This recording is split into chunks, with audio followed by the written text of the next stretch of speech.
Hey guys, welcome to Limit Break Lifestyle Academy. It's Jonathan Poon here, and today I have a special guest to interview alongside me, Kwan Fung from All Passion Your Profit. Sorry, I did get that. Kwan Fung is he's 20 and he's still a university student, and he's already starting out on his own podcasting channel slash business. And what intrigued me about Kwan Fung was he followed me on Twitter, and the first moment I hovered over his name, I was like, who is this guy? And it came up with the All Passion Your Profit podcast.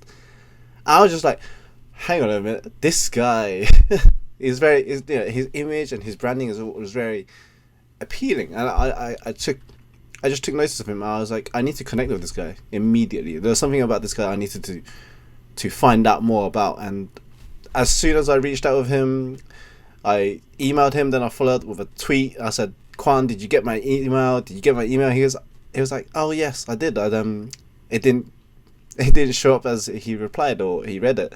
But anyway, we managed to get him on, and I'm super excited to get this going because he is so young already, and he's already so passionate about this podcasting and interviewing, deconstructing people's journey on their passion and how people are monetizing it. So I'd love to, and he always interviews people. Now he's on the other end of the end, so this is new for him as well, and I'm super excited for him to share his journey with you. So thank you, Kwan, for taking a time out on a Sunday to let me interview you and find out how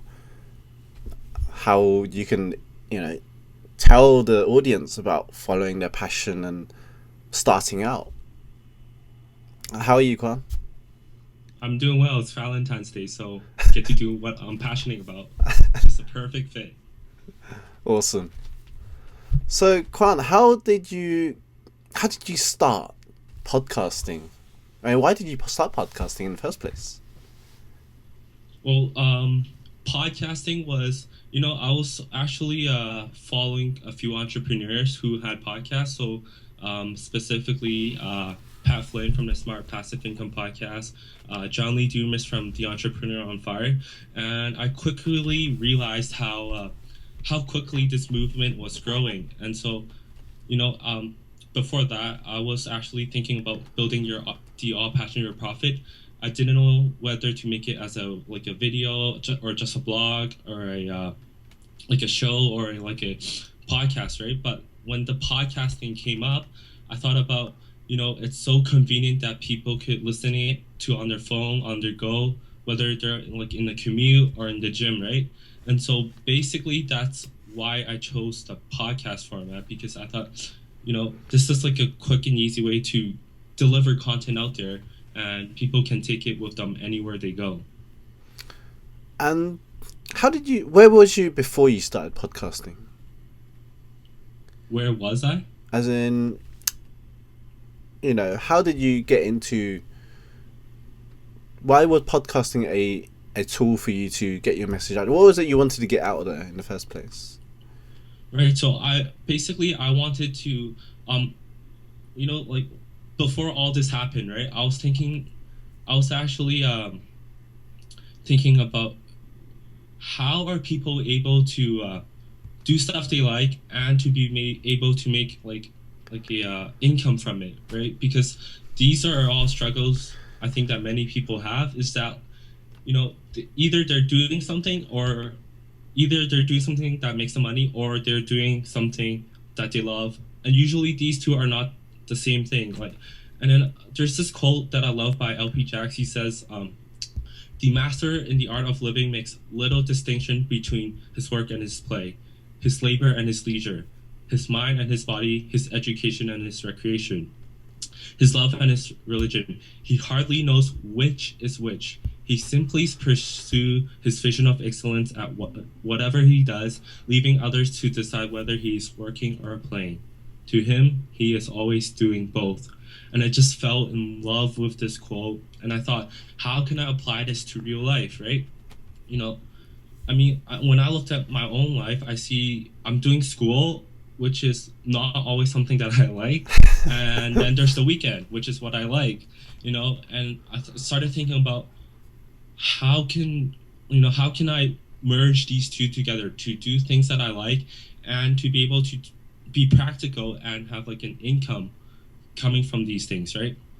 And at the same time, I started looking out into the world, and I went on YouTube, I went on like all sorts of social media, and I started seeing like these people are doing some crazy cool things, and at the same time, like they love it and they are also making some money from it. And so I thought it would be really cool to learn how they did it.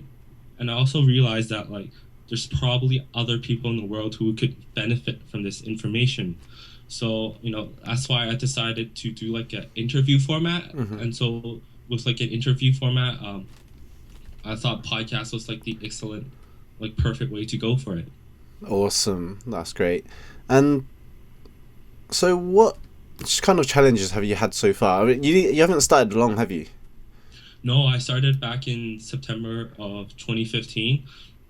I mean, that's when I officially launched, but I think it was just like 2 months before that when I was starting doing the back end stuff, such as building the website and creating the podcast feed. So you already had a vision in mind. Yeah, I mean, September was like the official launch date, but I've been playing around with this idea for, maybe like half a year while I was in school. And what made you go for it? What was holding you back from that transition from playing around with the idea to actually going, you know what, I actually want to get into this? Right, so holding back, I guess my partly was how interested would people are, like where would I be able to find my audience. Mm-hmm. But I took the advice of many personal development people and say, just do it, What kind just of do it, take action. What kind of personal development people are you talking about? Oh, a wide range of people. I love people like Eric Thomas, Les Brown, Tony Robbins, and there's also a guy called R.C. Tyler. I think he's just on YouTube. But like, man, these guys just talk about like the greatest tips on personal development. So I took their advice and I took the red pill. Say I'm gonna build a podcast, and I'm gonna build this. I basically call it a platform to sort of educate and bring awareness on how people are able to have a passion and to be able to make an income from it. What other fears did you have when you was starting out? Fears. Fears of, I think my greatest fear of all time, and which also applies to this, is the fear that I'm going to quit, like that I'm just going to give up on myself and just live like a regular normal life. And like that, this is stuff that really scares me. Like, I don't want to live just a regular normal life. Mm-hmm. Like, for me, I personally I really try to see like time as like a very finite source, right? Limited time, and I really do try to count the days, and I try to make it count. So if I were to give up on myself and to just live like if I don't try to do anything special, then like I am wasting the greatest opportunity ever that I have, and basically the only opportunity that I have to do great things. And so it's one of my greatest fears, but at the same time it's my greatest source of motivation. Like, I do not, like, no matter what happens, I really want, like, I will do everything that I can to make something great out of my life. Wow, that's so incredible. For someone your age, I wish I kind of started at that age, but now that's awesome. And so what else, are there any other fears? Did you have like friends around you like say podcasting's silly idea, or what if people, what kind of limiting, did you have any limiting beliefs, like what if people didn't listen to me, or what if I sounded stupid, or what if people don't like the questions I ask, or anything like that come up?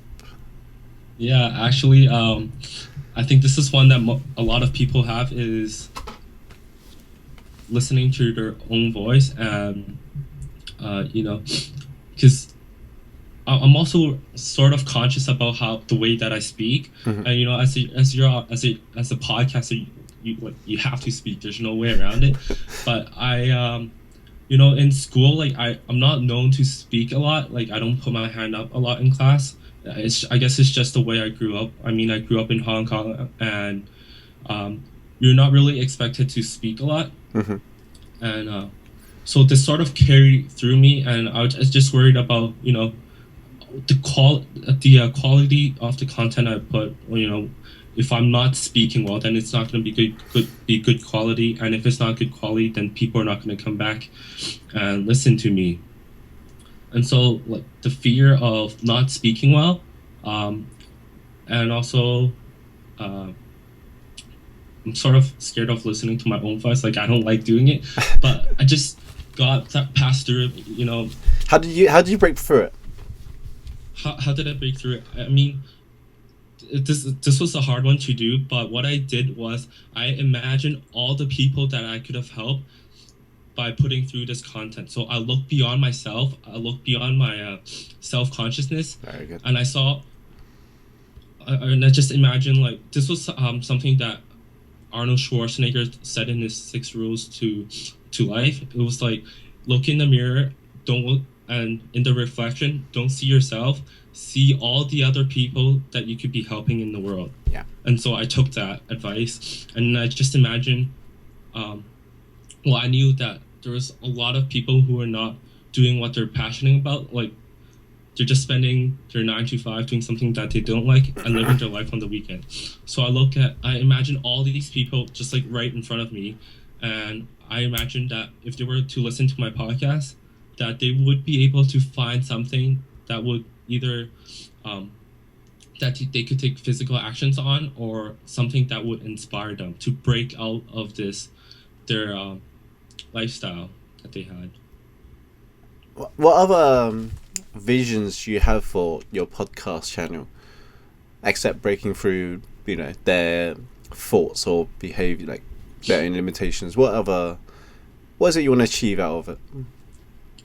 At the same time, I know like a lot of people are trying to build their passion into like a brand. So, for example, I know a lot of people are trying to start a YouTube channel or start like with girls. It's something that's very popular. Is this like a beauty and DIY stuff? Hmm. So, at the same time, I want to be able to provide actionable advice that people can follow or to take upon and to build uh, their channel or brand, whatever it is. Wow, awesome. Yeah, so And it's like a dual, like a mix of like a inspirational platform and educational platform.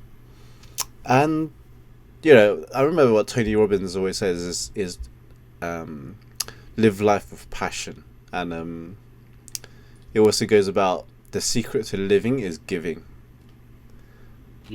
Oh, I absolutely agree with that. I mean, the way that I see it, this might be like a future of my podcast, but like the way that I see it, there's two ingredients to a successful life. One is passion. Two is the purpose. So the way I think about this is that passion is sorry, I'll start with purpose first. Purpose is like an end goal, and it's something that pulls you towards you. It's like a pulling force, right? Hmm. And then the passion is something that's within you, and it's something that pushes you towards your purpose of what you want to achieve and to be able to do for the world. So, what I'm curious about is why do you do what you do? I mean, I've always loved going back to my story, right? Hmm. Share us When your story. Okay, yeah, forgot about that. How far back should I start? I'll start When you back first with when we first encountered self development. sure. Um, so when I was in Canada, anyways, high school education is grade 8 through 12. Um, for me, 8 through 10 was it wasn't anything difficult. I mean, for most people, you could just basically breeze through it. But at grade 11 to grade 12, I started taking something called the International Baccalaureate Program, which is a worldwide program and is known to be a lot more intensive and rigorous than the regular provincial programs. Yeah. So I took that, and you know, it was at that time when I got into personal development, because I started getting very stressed about my grades. And as you may know, like grades, for me at least, grades was basically what will determine your success later on in life. Like if you could not get good grades in high school, then you won't be able to get into university, and without like a degree you wouldn't be able to get a job. So at that time I started getting really stressed. I actually had some of my hair falling out just a little, and it was like a really tough and dark time. That it was the first time that I had this much amount of stress, and that's when I started looking into the motivational videos. And it was within that I found that I met all the personal development people, such as, like as I mentioned before, Eric Thomas, Les Brown, Tony Robbins, all those guys. And so I started listening to all their speeches and stuff, and that's really what put me back on track to, okay, I'm gonna finish my degree and high school degree with good grades, whatever it takes. So I started eliminating video games in my life. I started, what else did I do? Like I just stopped wasting time with like all the recreational stuff, and I started putting a lot more effort into my education. And that's basically my first encounter with the personal development stuff. And this continue on, through even to university, because university, that was another like difficult experience, I would say. Like I had failed my first 2 midterms in university, and that really got me scared. I was really concerned about my future again. I thought about transferring or dropping out or whatever, but through I just kept on fighting through for it, and like with the constant influx of the personal development stuff, motivational stuff, Wow. it really got through to me. So you just kept engraving personal development speeches and always learning on the go then? Yeah. I mean, I think looking back, I think I was just basically, one, I was just not accustomed to it. But two, I think the more important part was that I was selling myself short. Like it happens a lot in university. Like you look at the grade averages and you see yourself not at the top. You think, oh, I just must be like the dumber part of the group. But when in fact it could be because you're not used to it, or like because university is a lot different than high school. And so yeah, so it was this idea of selling myself short that I had to overcome. And from first year, my grades actually sort of increase little by little. Yeah. So you're seeing the results out of it? I'm definitely seeing the results, and right now I'm glad to say that I have a not full time, but I'm in an internship with an oil company, despite the as you know, like the economy right now with the oil prices.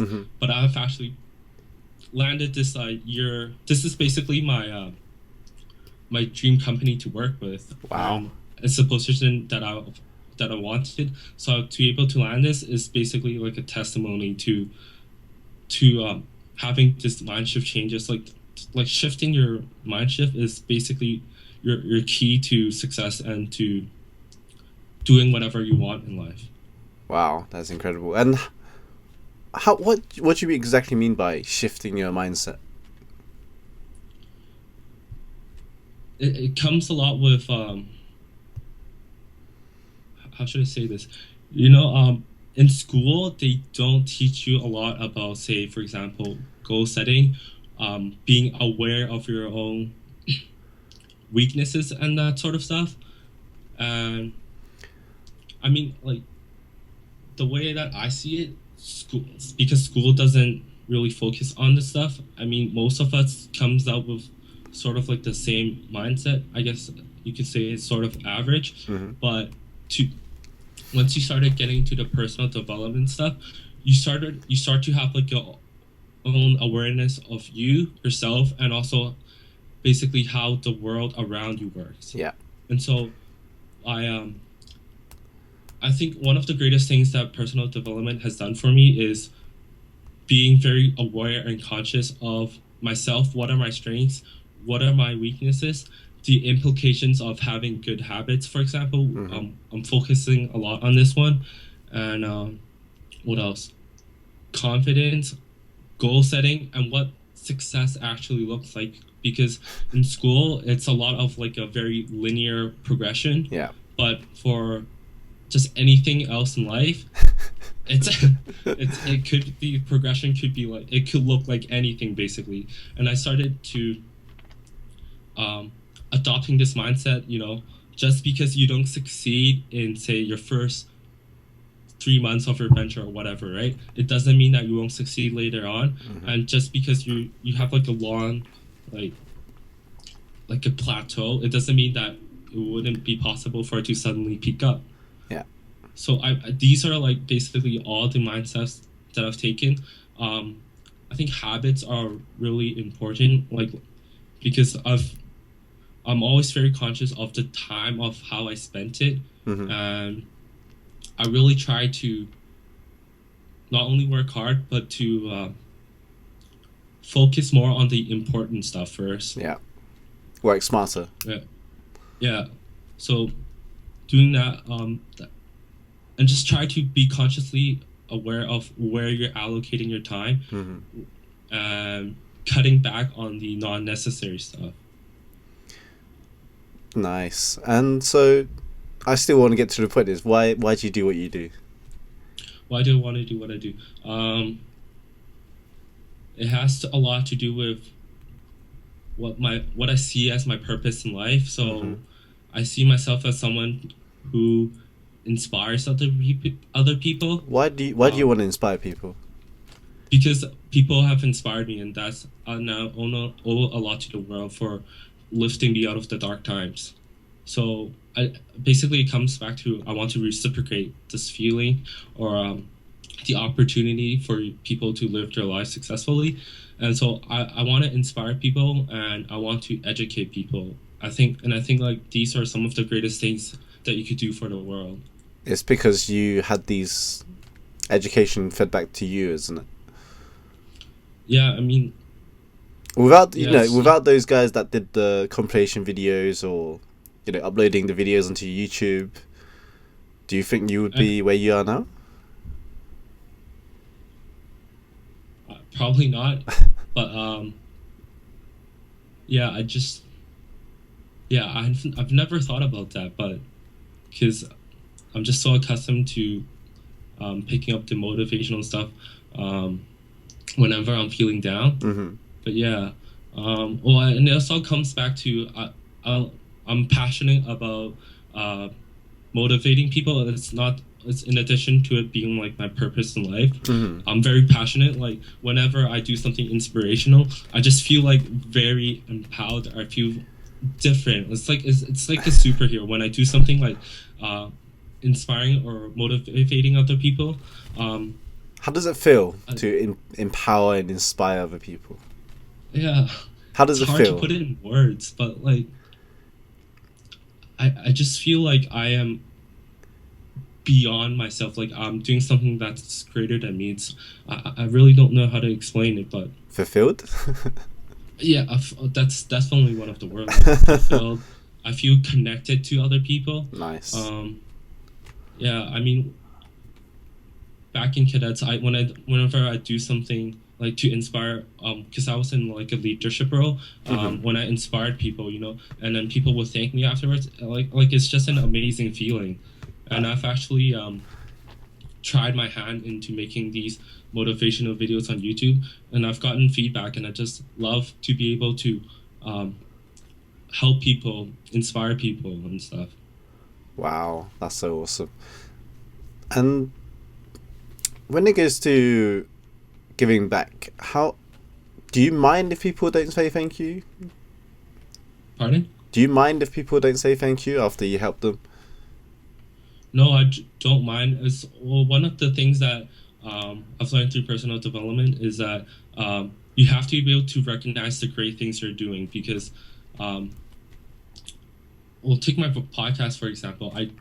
It's not regular that I always get feedback, but I recognize that this is something that would be benefiting people, and so I keep on doing like that is enough reason for me to keep on doing what I am doing. Nice. And what other challenges have you had on the way through doing podcasting interviews? Specifically, setting up and stuff like the technical stuff, that's always been a challenge. For podcasting, I guess finding people or getting people to come onto my show. It's not that because they don't want to do it, but it's like people are always really busy. They have other stuff to do.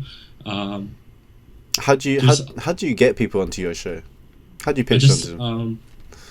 What I do is that I do a little background research on what they're doing, and I basically send them an email saying like I resonate with this sort of stuff that they're doing, and it would be really great for you to come on my show.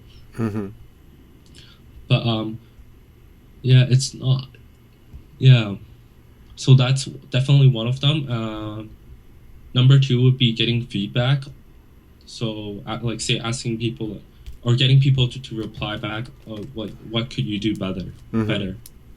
Yeah. Awesome. And do you have any mentors? Who do you learn from? I don't really have any mentors. And are you talking about specifically on podcasting or just in life in general? Both. Both? Okay. In podcasting, I basically just learned a lot from online. Wow. A great person to learn from is John Lee Dumas, host of the Entrepreneur on Fire podcast. So with the podcasting stuff, most of it I learned online. And the website building too, so most of it I learned that online. But in life, mentors, I wouldn't say I have a mentor, but I always have some sort of source of inspiration. So I've mentioned before how roughly in around grade 11 I started getting into the personal development stuff. But before that I was in something called cadets. I was actually in air cadets. And the source of inspiration would be the leaders and the way that they they act, lead, and influence other people. That was something that really grasped my attention, and so from an early age I was really attracted to this idea of being a great leader. So actually what I did was that I took some leadership courses in Air Cadets, and from that I also got a few figures of inspiration, and then my next stage would be the personal development stuff with it at high school, and I guess throughout university too. I always look at these personal development figures.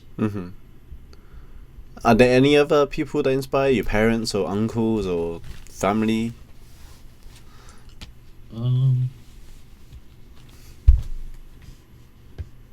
Not in particular. I mean, maybe my mom, but she always tells me that I have greatness in me, and so that's always reassuring to hear. What else? And does your family support you in what you're doing in podcast? Do they know about your podcasting? No, they don't. So this is something I'm doing on my own time. I mean, I also tell my friends, but I'm not sure if they are quite exactly understanding what I do. So your friends don't really follow what you do. I mean, I think they're aware of it, but I don't think they're fully they fully understand the scope of what I'm doing. How about? But I do have one or two friends who are also into entrepreneurship, and they're fully aware of what I'm doing, and they do from time to time I do ask them to provide feedback. Awesome. And how about your community? Who do you hang around with in your podcasting world? Do you forums or community? Like you said, you do any meetups or anything like that? Oh, it's interesting that you mentioned that. What was it? Like roughly within the last month, right? I've actually joined a podcast meetup group in this new city in Calgary. So it's the first time I've done that, and so we basically share sort of like strategies we use to build our podcast. I'm also in Facebook groups. So there's the Non-Job Campaign, which is founded by Elliot Halls. Podcasters Hangout. Not sure who started that. And a few like few entrepreneurship and sales and marketing Facebook groups. Nice. So let's go back. What's your biggest learning out of the whole starting out your own podcasting channel? What's your biggest learning? Biggest learning. That's a good one. Would it be? Are you thinking of something like specific, like in podcasting technical sense, or just general? General, like how's it influenced your life, your lifestyle, your life, or the way you think? In general, the way you interact with people. Yeah, so it's really opened up my mind, I would say, to sort of like the amount of opportunities that you have in this world. I mean, from the people I've interviewed, like I've interviewed people who used to be broke, or I've interviewed people who are just 14 years old.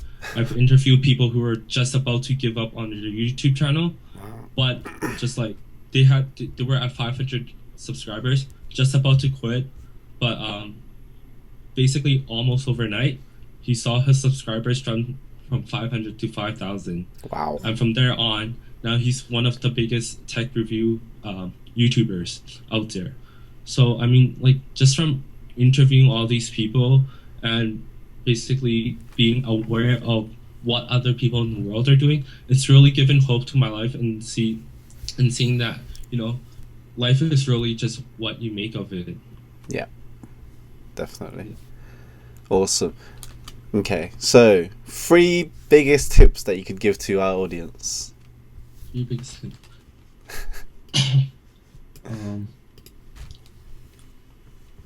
Yeah, I'll just start with one for now. Number 1, value your time. Value your biggest resources, which is number 1, time, and number 2, money.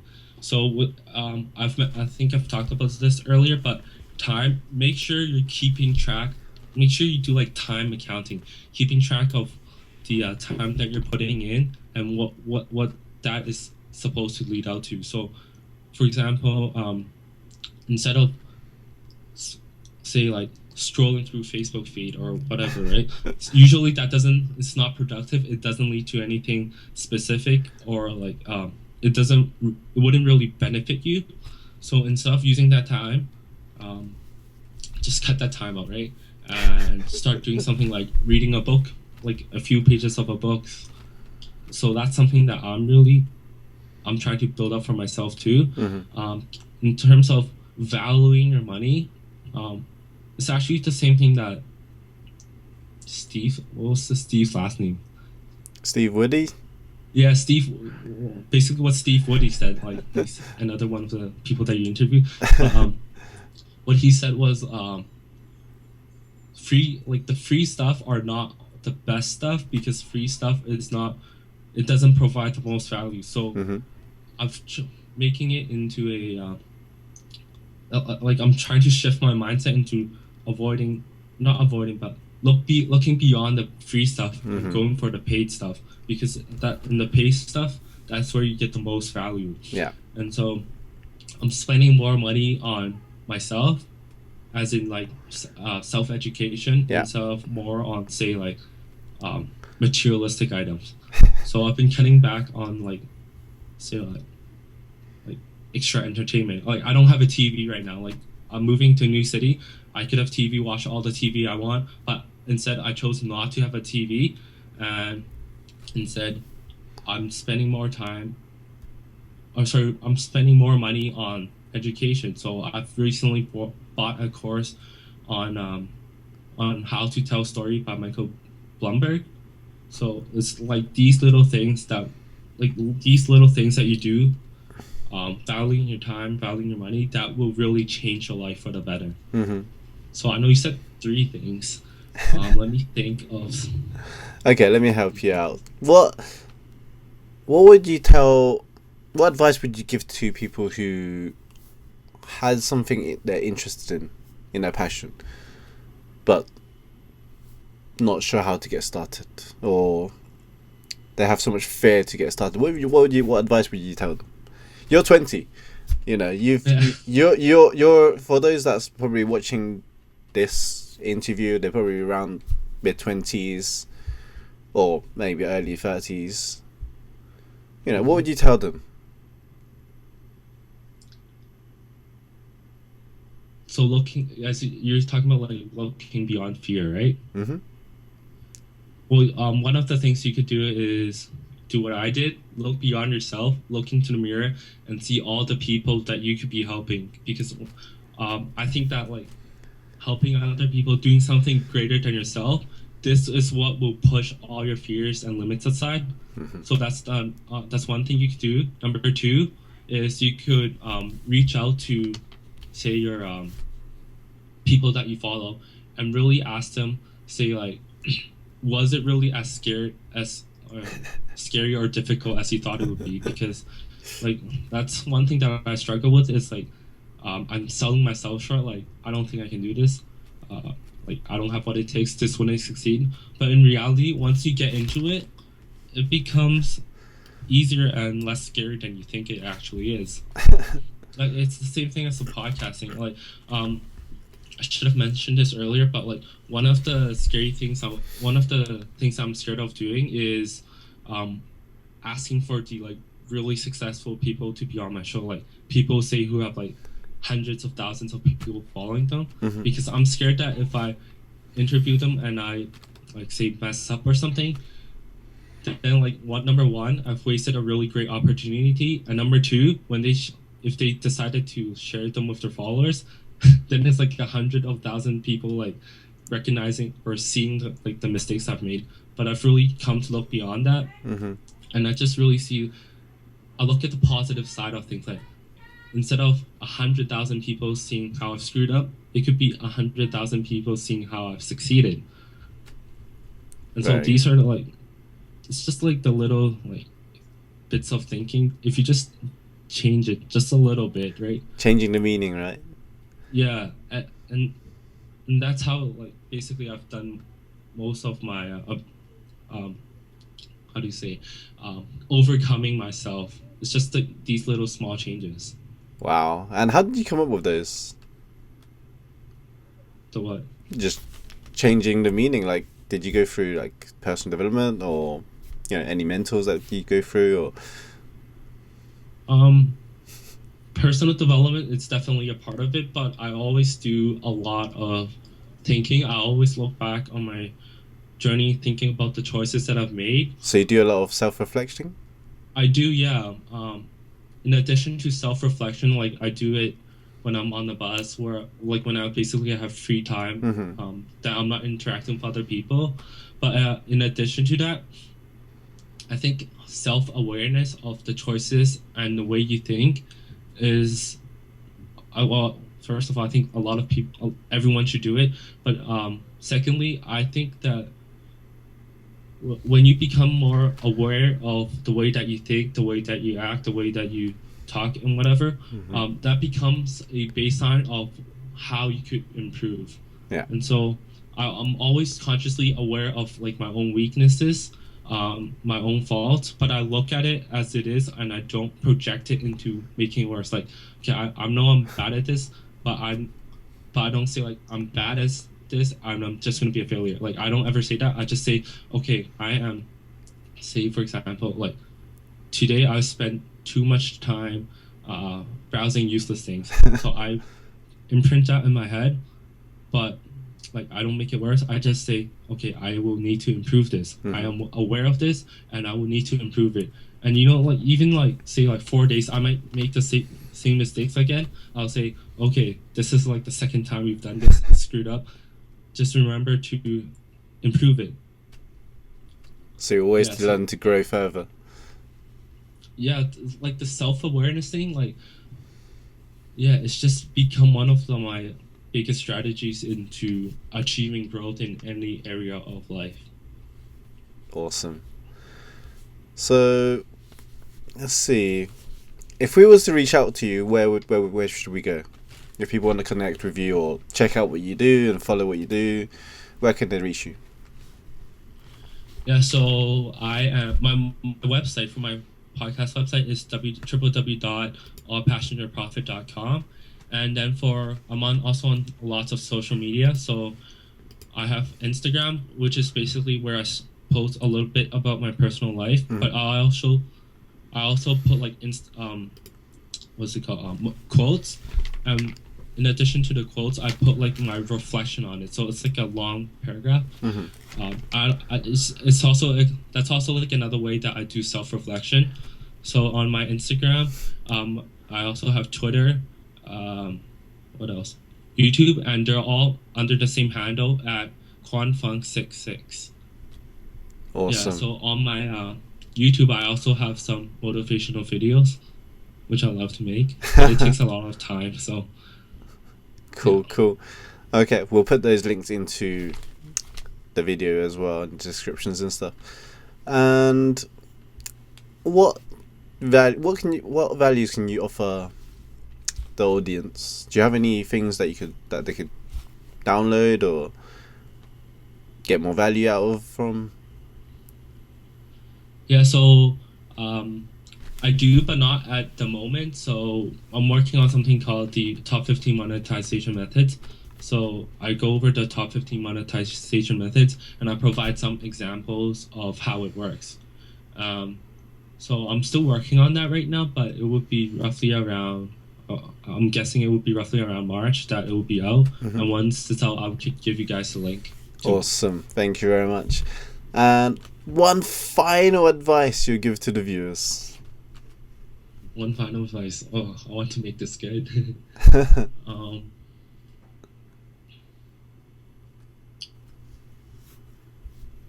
Let me think. Okay. I really want to say like being self-awareness, but I think I already said that. But I would say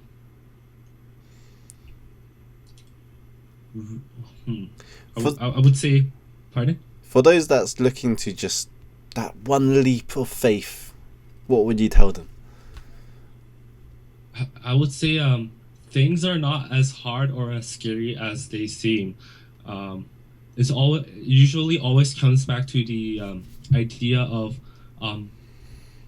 I guess staying in the comfort zone, but really like the comfort zone and the world outside of comfort zone, I would say it's really not that different at all. I mean, it's a lot of self-limiting beliefs that are making things a lot more scary than it seems.